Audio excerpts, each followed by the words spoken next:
Thank you, everyone. So nice to see so many of you here. It's fantastic that we can, with great pride and great fanfare, announce the launch of Aaron Creative and Digital and our first Flourish event. So thank you so much for everybody for filling in the consultation survey. I know many of you did a couple of months ago. A good number of you came to our consultation event at the track, and that's really helped us make decisions quite quickly and shape what we're going to be doing. And this is very much an Aaron thing. So it's intended to be Littlehampton today, Bodmin next month, Arundel the month after that. And we're going to rotate. So everything is about trying to get a collaborative spirit and a collaborative ethos emerging across the district. So we'd encourage you to put name badges on, so if you go away remembering one person's name and you've had one interesting conversation, then the flourishing sector, the collaboration potential is unleashed with one small step. So there's lots of really interesting people here that we've met already, some new faces as well, so welcome if we haven't met before, any of you personally. Just by way of introduction, I'm Jim Byford, and I'm the founder of Adventures and Wisdom Institute, which has been employed by West Sussex County Council on behalf of Arran District Council to make all of this stuff happen. And so it's quite a long-winded story, I won't bore you with all that stuff. But what I am going to do is introduce our speakers shortly and tell you a little bit about what we've been doing. Some of you will recognise yourselves there at the track at our consultation event, which is the precursor to us doing this now on a monthly basis. So until April next year, we're going to be running these kind of events, like I say, rotating through different parts of the district. So we have a landing page which you're welcome to visit, and this will be referenced on all the future comms and the follow-up that come out of today, where you'll find the schedule of events and details of what's going on. So today's agenda, Ben Kavanagh is here, and Ben has very bravely, after seeing me do the Pecha style presentation at a consultation event, 20 visuals on screen for 20 seconds on an automatic rotation. Ben's going to do it as a showcase of his work, because one of the things that came out of the consultation, the feedback was overwhelmingly directed towards the idea of you as the creatives and digital pioneers in the local area. You want to see and meet each other through the medium of what you do and your work. So it's an open invitation from this point on. If you want to showcase what you do as a creative and do a Pecha style slot, as Ben's going to do, I can tell you that next month's event, Sussex Film Office, Kelly from Sussex Film Office is going to be doing the same, and then on and on and on, hopefully it'll be all of you. So after Ben's short showcase presentation, Ben will be around to take any kind of questions or talk about collaboration possibilities, that kind of thing, if you want to catch him after his talk. And then our guest speaker, the aptly named Grant, is going to talk about grant funding. So Grant, I'm so delighted you could make it, because again, just going back to consultation, event, and from West Sussex County Council, mentioned, and we circulated the link about the Creative Catalyst. Was it Creative Catalyst? No, Create Growth, sorry. So Create Growth funding stream operated by Innovate UK, the deadline for which has subsequently passed, but we know that many of you will be interested in all manner of things related to grant funding. So Grant is going to be able to give you a bit of a 101 on the types of grant funding available, whether you are interested in R&D tax credits for making productions, or maybe it's other forms of collaborations with universities or in consortia, or however it plays out. Leave that to Grant. Annie-Marie will then give you a quick overview of what our event programme is going to look like, and we have now got topics for the next 10 months lined up, and we can share that with you today. And we're also announcing today the launch of a business support programme, 8 hours of intensive business support for 20 businesses, which is funded through the programme. And we've about 8 to 10 businesses already interested. So the sign up for that, again, is going to be communicated and shared today. The details will be online. If you want 8 hours of intensive support, which will be masterclasses, mentoring, and some peer-to-peer work over an 8-week period, September to November, and then January to March, 2 cohorts. Again, more on that later, but that's basically the offer that we're promoting from today. And then networking, lunch snacks. That's pretty much us, right? Okay, that's it. So, on to Ben Kavanagh. I'm so pleased that you are here to join us. Thank you. How do I set this up then? Thank you. Thank you, Jim. Do you want to introduce yourself while I set this up? Yeah. Very welcome to. Okay, so I'm Ben Kavanagh. I'm a mural artist and an illustrator based in Littlehampton.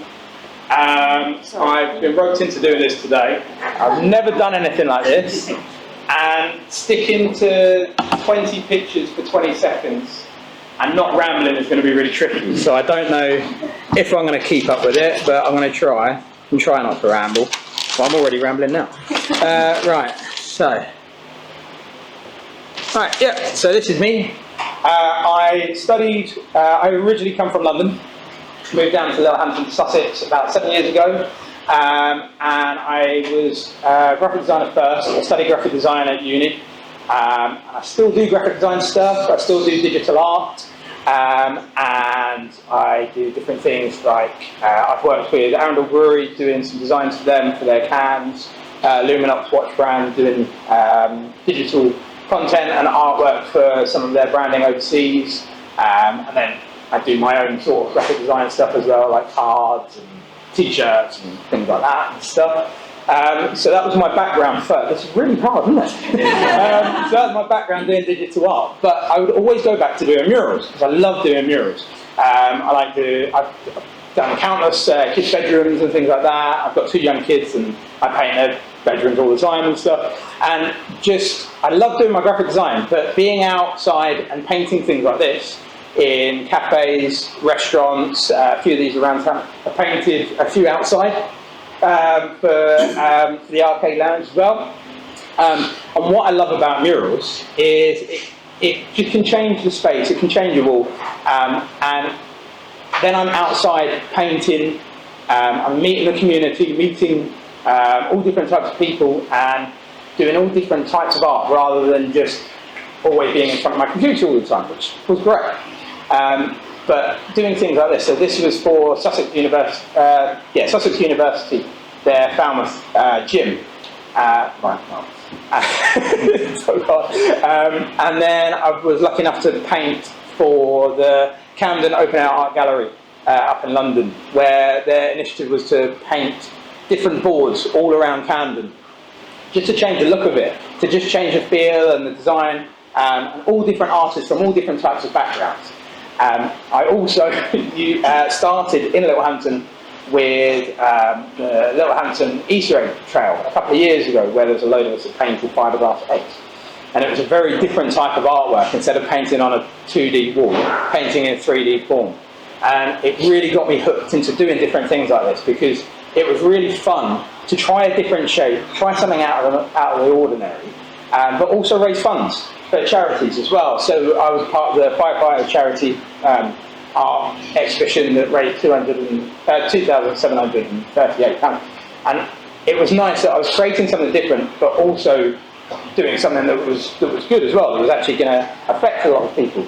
This was a piece that I did with Background Bob, where he was a young artist that would create backgrounds and then artists would draw over the top, and altogether it raised £250,000 with all the different artists all together, and created 3 books.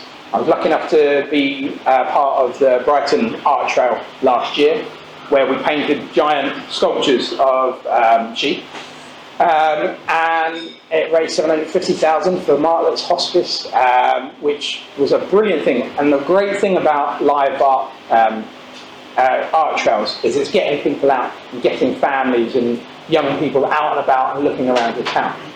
I also do workshops as well, because I think the thing is trying to get young people just more involved in the creative scene, because we're in schools, we're always told it's it's education. Get your English, maths, science, and we really don't let our creative, we don't really push the creative sector.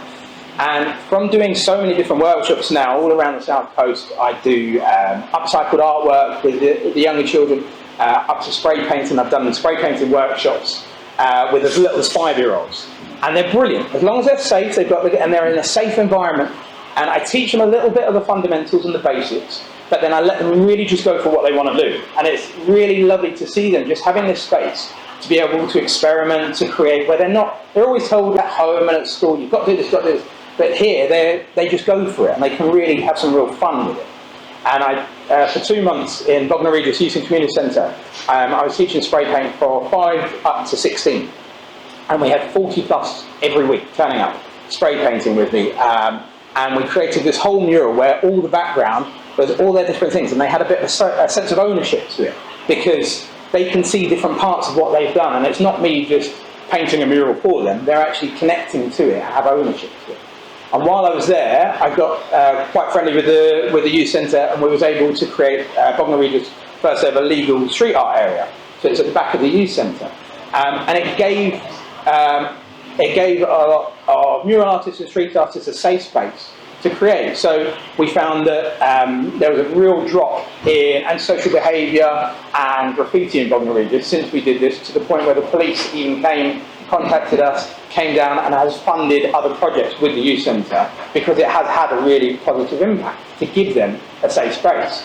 And then now I'm just going to show you some other art. So this is other murals. So what I wanted to say as well is, doing mural art, you can have it on windows, and you can have it on walls outside restaurants and shops and things. And I think the great part of mural art is it can change, just the mundane travel to work. You start to see artwork, and you see, different bits, and it can inspire you to think, oh yeah, I can do that. And I think that's what I want to do for communities, is for the young people to start looking at artwork just on a day-to-day basis and go, oh yeah, no, that is a positive thing, and that is something that I can achieve. I think it's just trying to open their eyes more to being able to, create artwork, rather than going, oh no, I'll never be able to do that. When I go into schools to tell them about that I do artwork, they go, but how do you make a living out of it? Is that a job? They don't see that that can be a career that us as creatives can go down. And I think that having visual art all around us at all times, be it murals, mosaics, any type of artwork, having them seeing it more and more and more, the whole community, any age group, it just gives them an idea that then it can be done. Oh, is that it? That's it. Well, that was a ramble, wasn't it? I don't think I even break.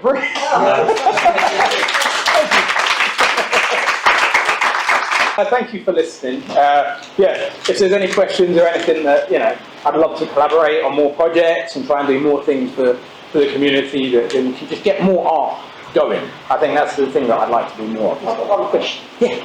How you set up as a business? Don't you do a CLC or how? Oh, no, I'm just sole trader. So I just do it like that. You have to talk about making be a CLC. What you're doing, you might have a load of funding for that.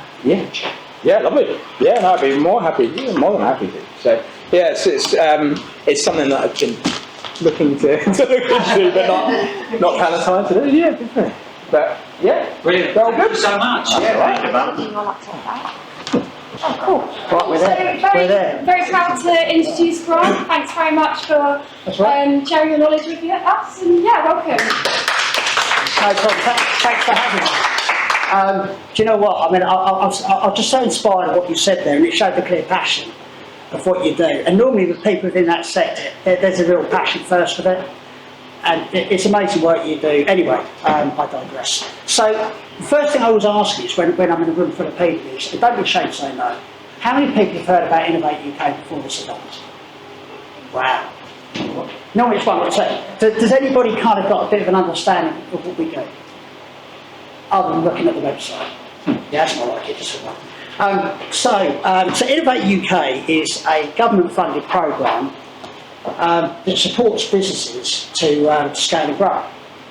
So, to try to explain it without it being too confusing, is there's two parts to Innovate UK. Innovate UK itself, which is a government-funded programme, which uses a website to launch various grants focusing on different sectors, strategies, different locations across the globe to support businesses to kind of move into that space.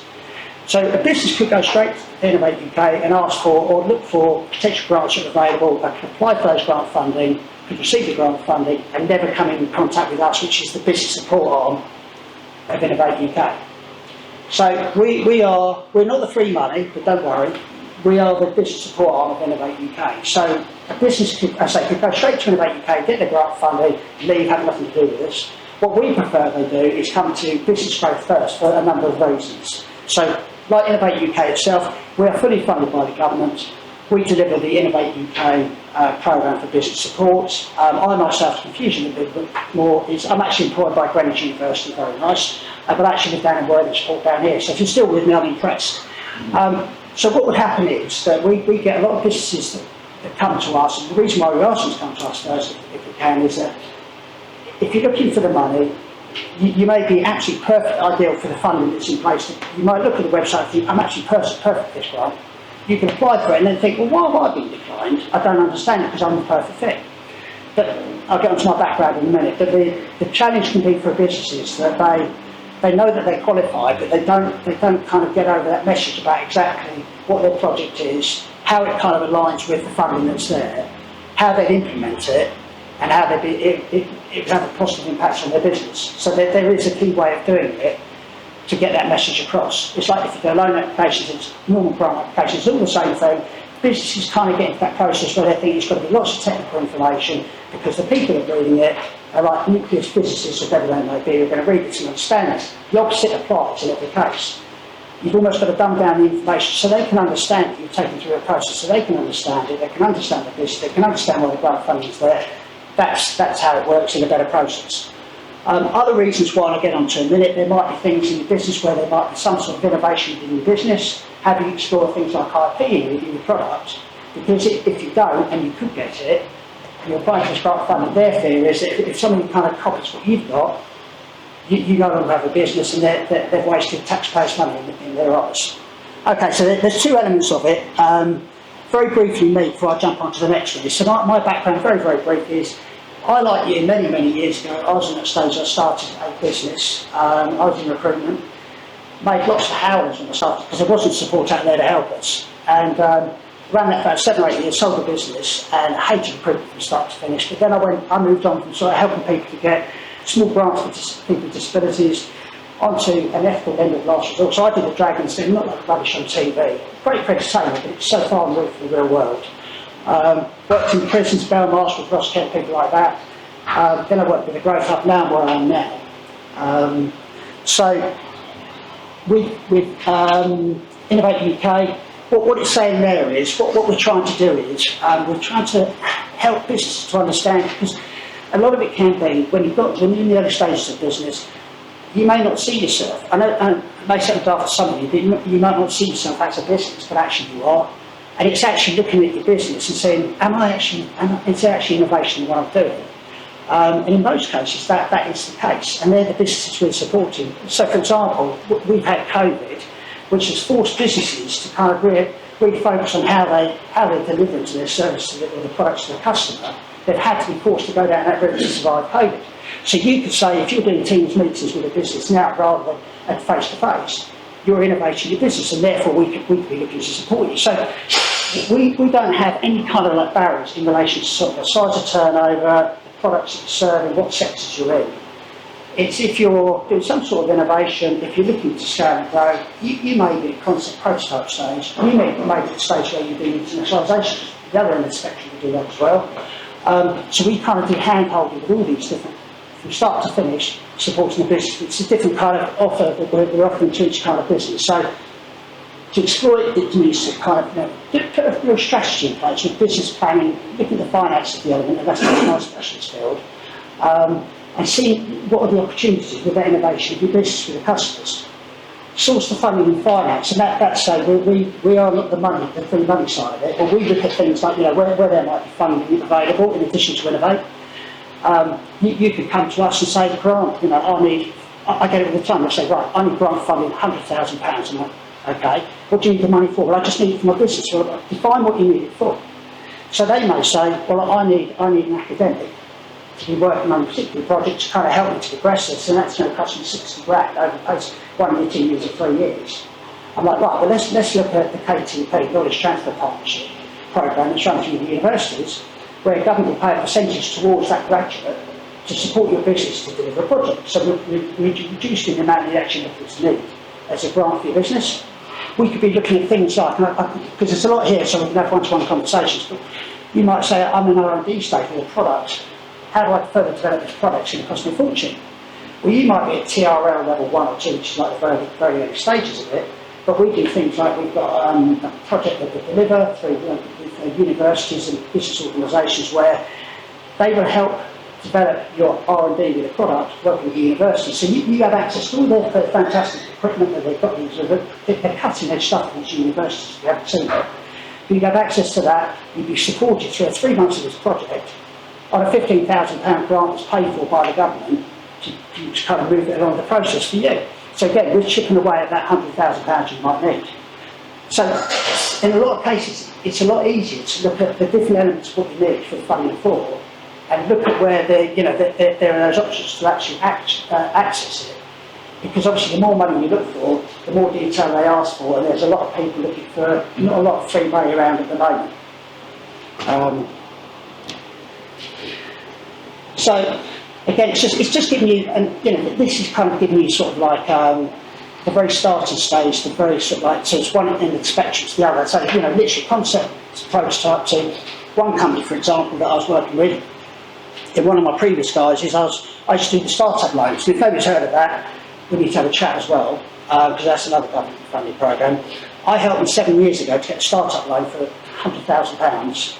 They've gone full circle. I'm now helping them, believe it or not, where they do work with Disney and ABC. Is anybody got kids who watch a kind of character called Bluey?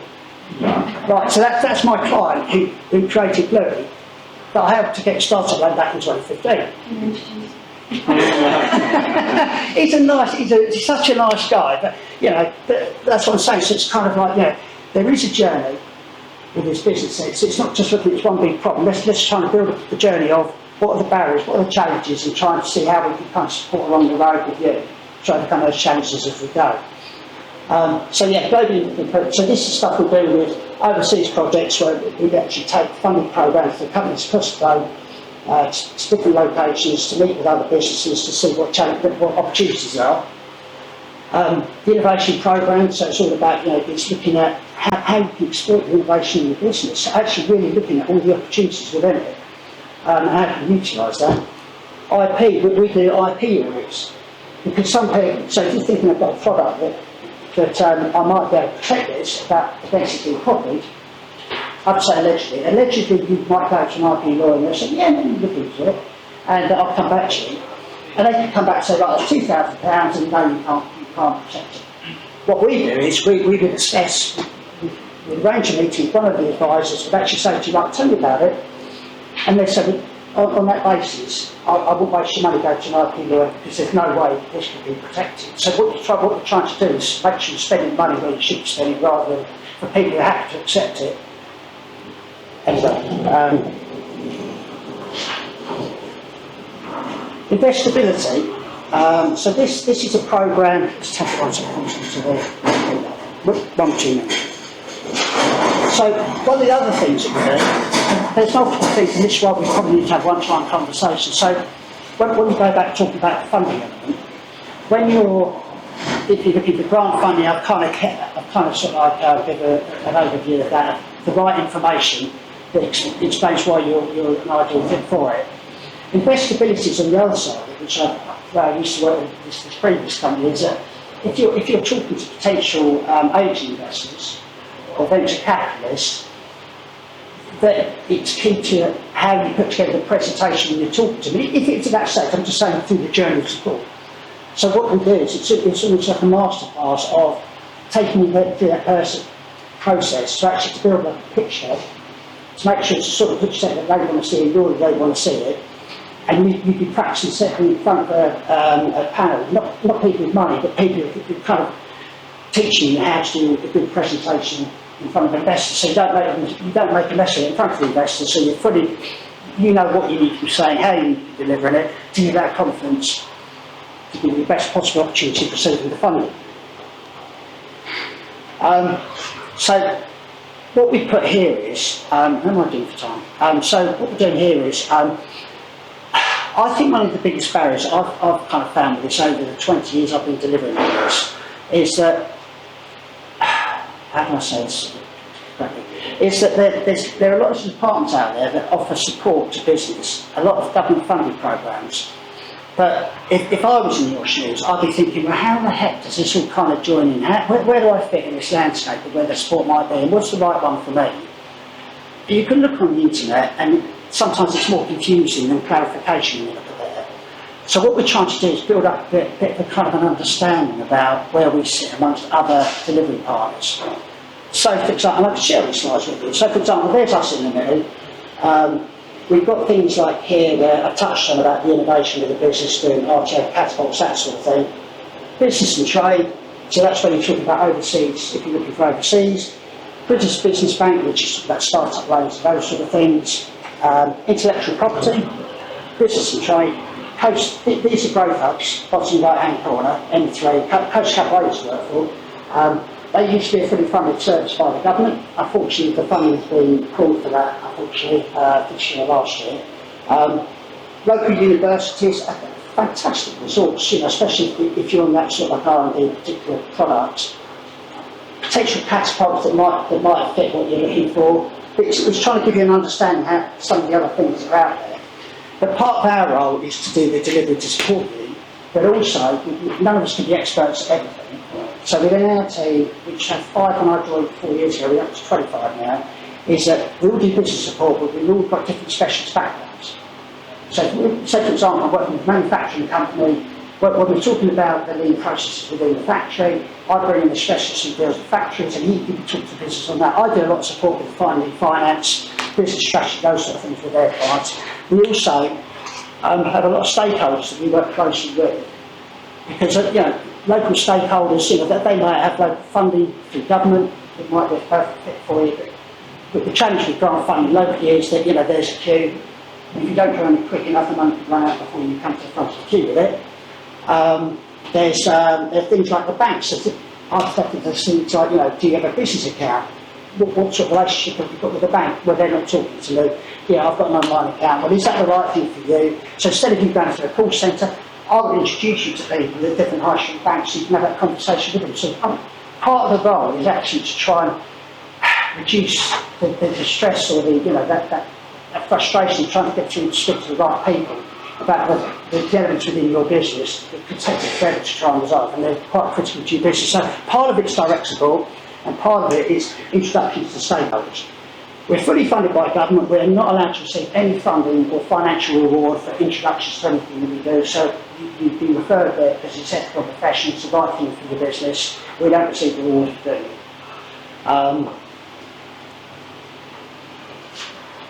So this is just really an overview about some of the things that we cover. I say that there's a lot going on within the organisation, and I say that it doesn't cover everything, but it should within the sector that I've been informed by Jim that a lot of you sitting here are doing. It should really cover a lot of what the support that you need at this stage. This is a case study from another advisor. I'll give you one of mine. They've been trading about 3-4 years, based in Chichester. They put on like launch events for different companies. They work with all the blue chip companies across the globe now.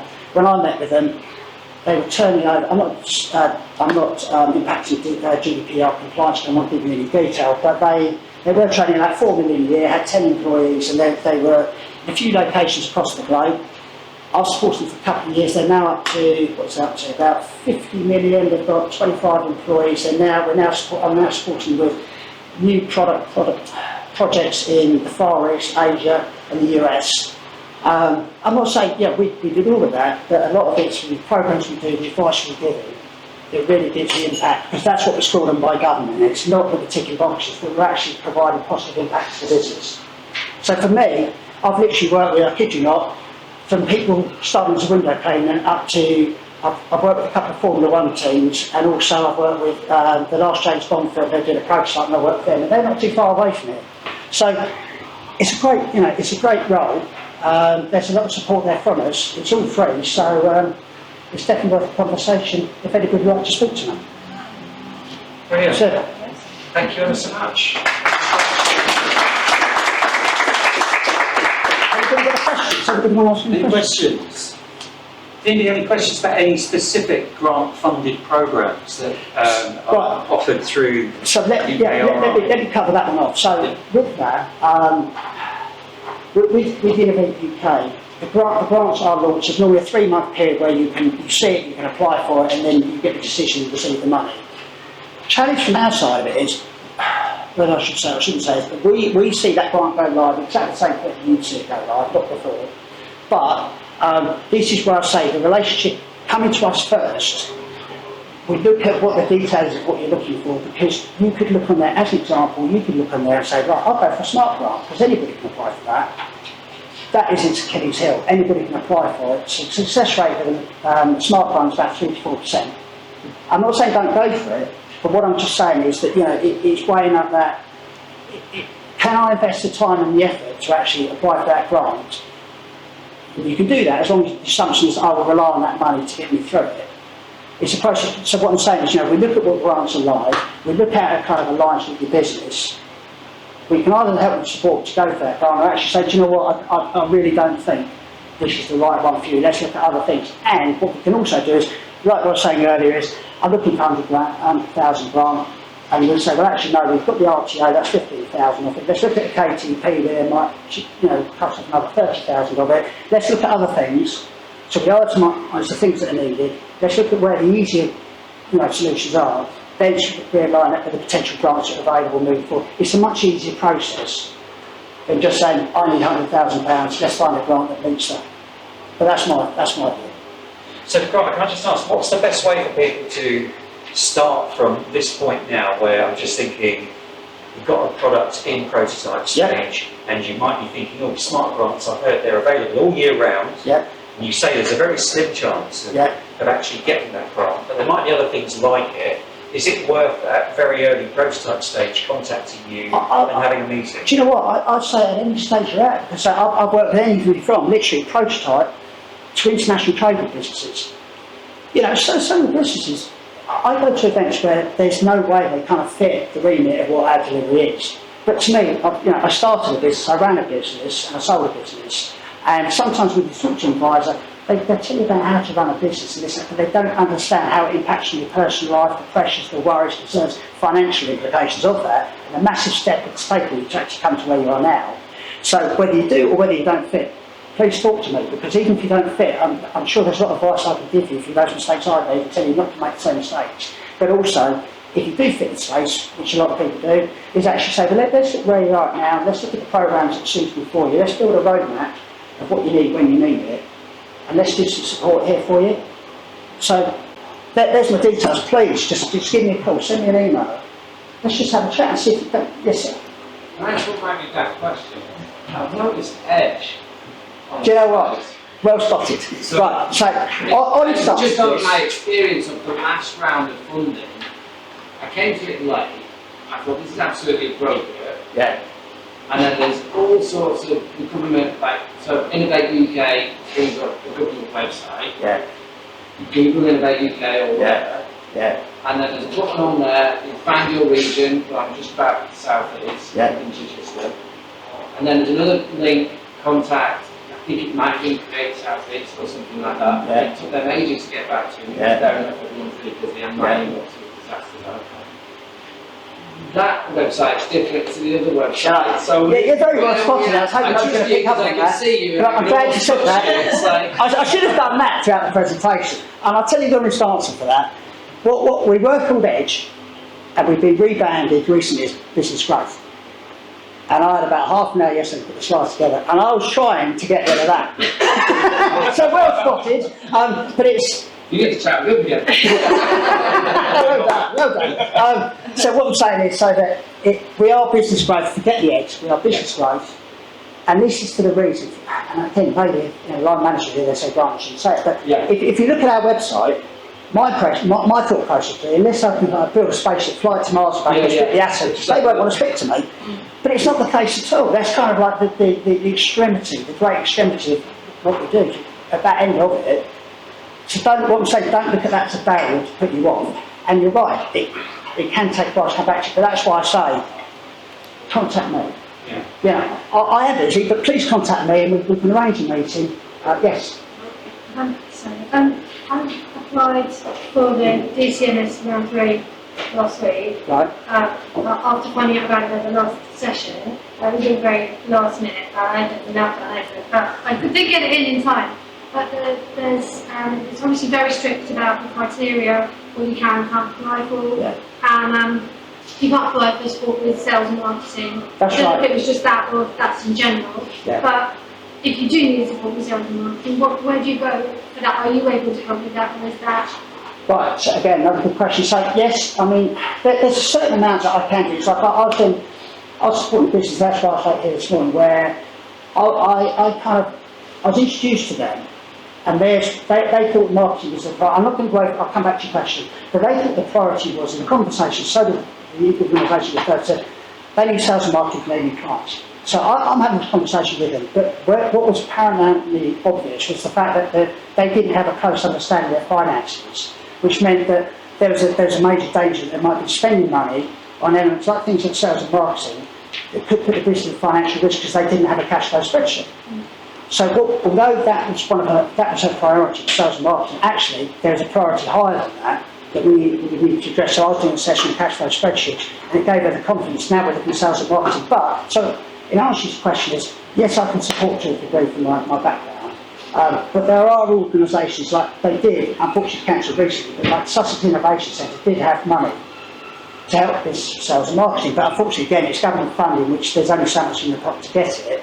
But it's actually, that's part of the conversation, to actually say, you know what, there is, yes, there might be locally where we can find this, or there might be a cost to this, but we do know people. So it's almost like, in effect, kind of used a bit like a checker trade, if you can, where we've got those relationship organisations. Again, we're not allowed to seek financial reward for introducing them to you, but kind of they've got a history with us, and they do what they say they can do. It's assessing what's affordable to the business for sales and marketing. What kind of sales, when you say sales and marketing, it's a very broad spectrum.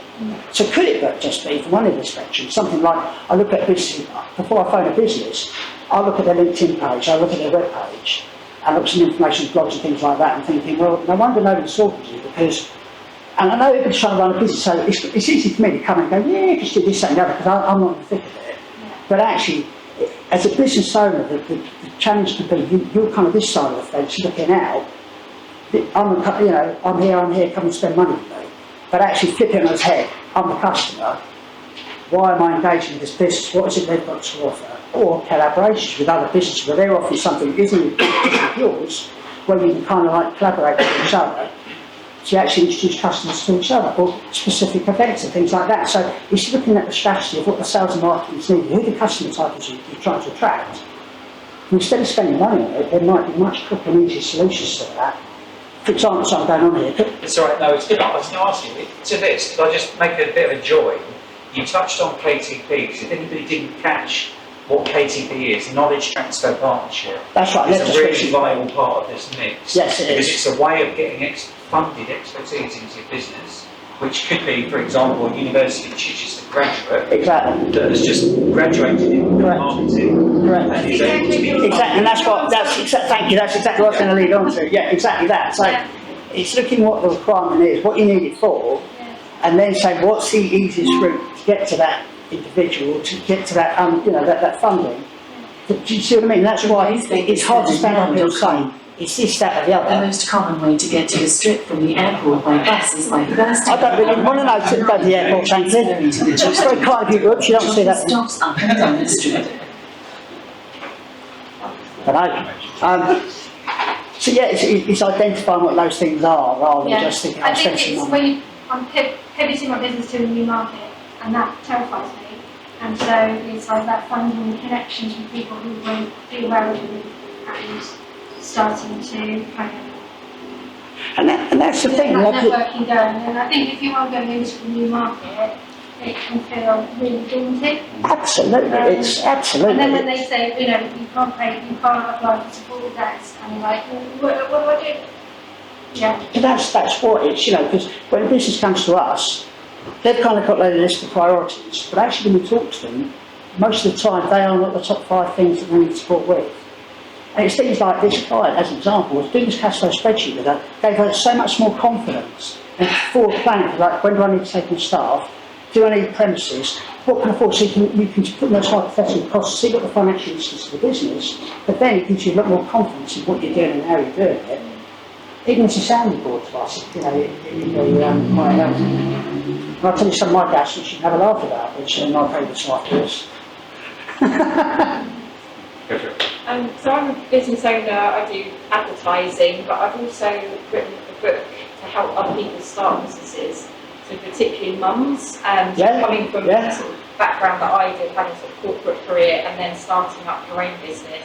And funding was one of the things that was really tricky because I self-funded as a business, I haven't had to go through investment rounds, and this has really opened my eyes to all the other sources, because there's kind of like the traditional funding routes, but having someone like you to kind of guide them through it, because it's taking that leap into like a new area, not knowing what's available, like, and I've done sort of case studies where I've interviewed people who've been through kind of seed funding and how they sort of put together pitch decks, that kind of thing, but knowing that they've got someone that it might not be funding, it might be putting them in touch with the right person who's got the right skills, that would be really helpful.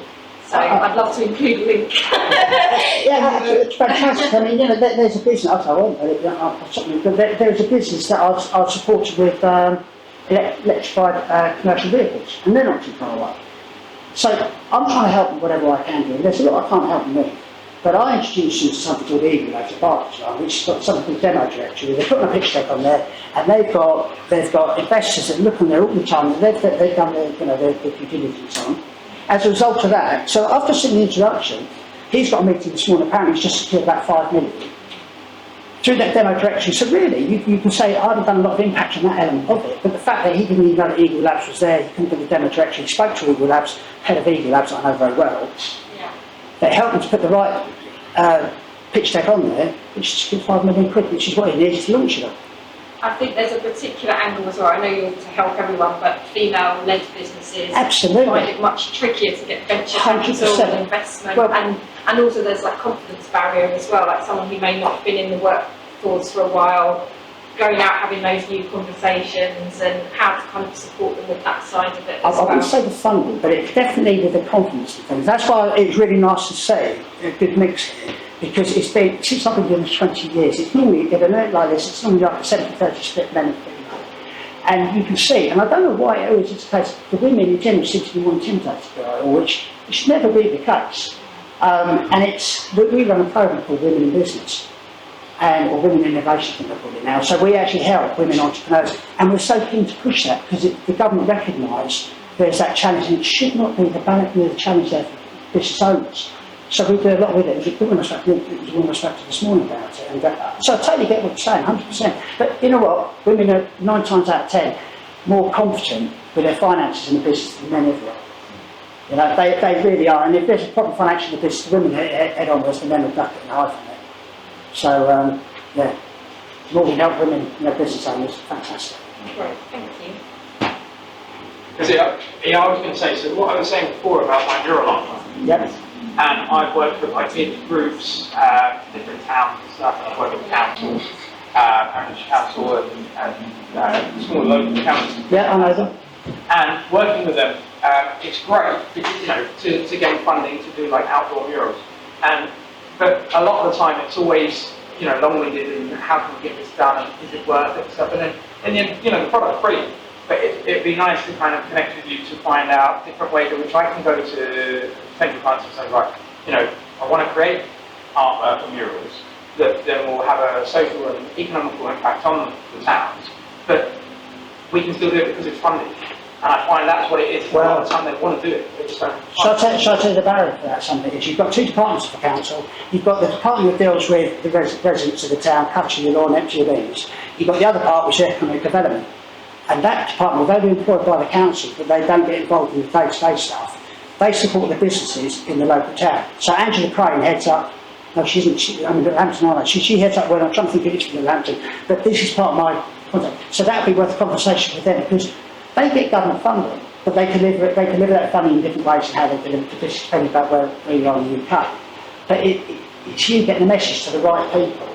It's like, you know, the banks, believe it or not, they have a pot for CRC funded projects that they set aside for CRC projects, and that's what I was saying.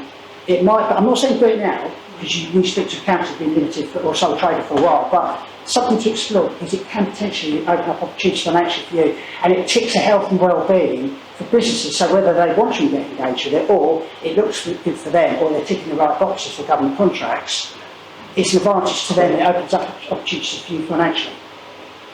Oh, sorry, that's my previous work last night. Right, if we can just take a pause at that point. Grant's going to be with us until 2:30. So if you've got further questions, you want to speak to Grant one-to-one, by all means do. We've just got some announcements to make. Thank you so much. That's right, that's brilliant. Awesome. Over to you. Okay, so I'm just going to take a few minutes to chat through the events programme for the next 10 months. It's called Flourish. So today we've had grant funding. Next month in Arundel we're going to have pitching ideas. Summer party in Bognor in August. Entering new markets in September. In October, we've got exit strategies, which I'm particularly interested in.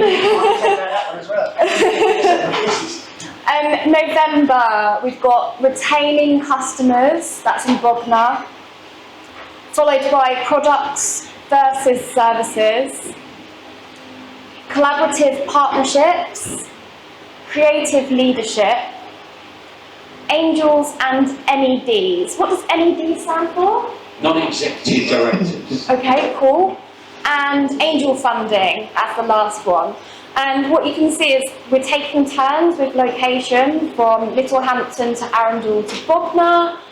So it's going to be quite cool to see some familiar faces at different locations around Arran. And also, diversity is super important to us. We want to represent this in the programme, whether it's background or experience. So this is going to be reflected in our programme of speakers. Each event there's going to be a guest speaker who specialises in the theme of the event. So we've had Grant for the grant funding today, but not each month we won't have someone who has a matching name to what they're delivering. So that's the programme. Is there anything to the programme you want to add, Jim?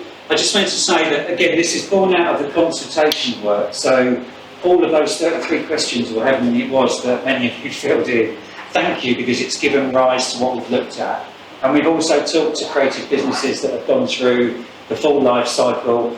Grant's been through it, I've been through it, some of you have been through it before, and getting to that point of selling and then deciding what you want to do next. Yeah, it's all very exciting, but there's an awful lot of things on the way.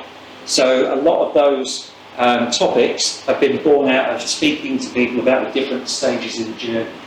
So, as a complement to that programme of open access events, we're also launching Thrive, which is, again, to Grant's point about how do local councils fund businesses and support businesses, this is an example of this exact thing. So 20 businesses are invited to join the programme.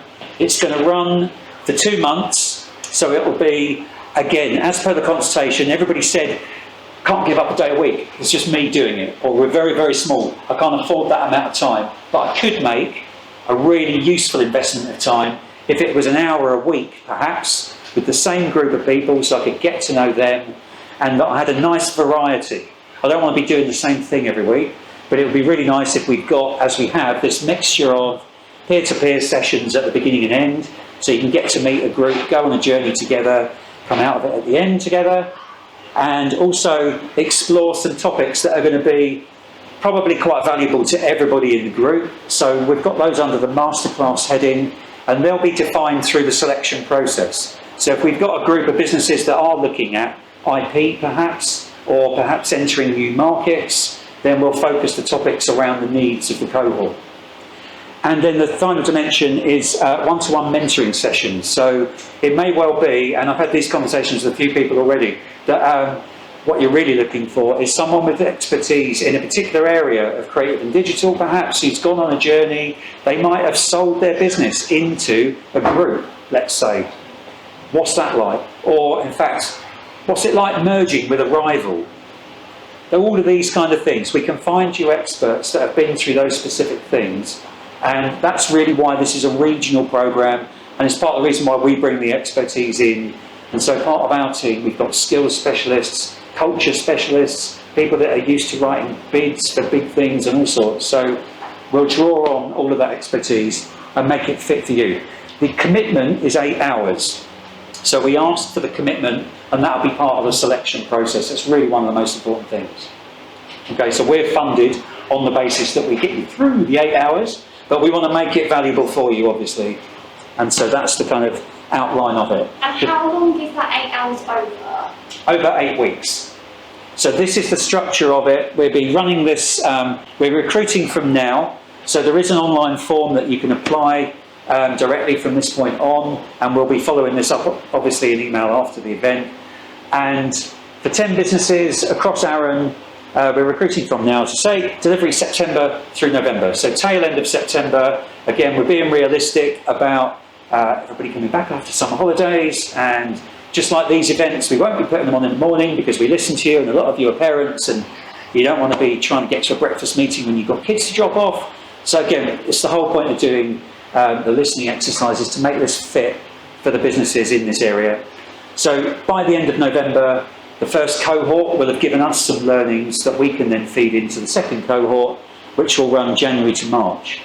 So it might well be when you apply that actually the timing might be better for you, depending on where you are in the planning and the execution of your own business plan. Might be now is good, as in after the summer holidays, or beginning of next year. Okay, so that's the offer. We will follow up, and details will be all online via this address, so you can find out about the programme, sign up, and we would really welcome your feedback. So if you wouldn't mind answering questions on today's event, this is, as we say, it's the first of a series that will be running until April next year. If you could feedback, there's only a few questions. Yeah, I think there's less than 5 questions. It literally takes 1 minute if you want to do it now before grabbing some lunch. That would be amazing. We'd really value that. And if you've got suggestions, things you'd like to see, if there are topics that you think it'd be great if they covered this, it's not too late for us to add other things into the mix. Okay. So that is pretty much it from us. Thank you ever so much for coming. There is food around the corner. You can probably smell it. There's pizzas. There's stuff. meat, vegetarian, vegan. Yeah.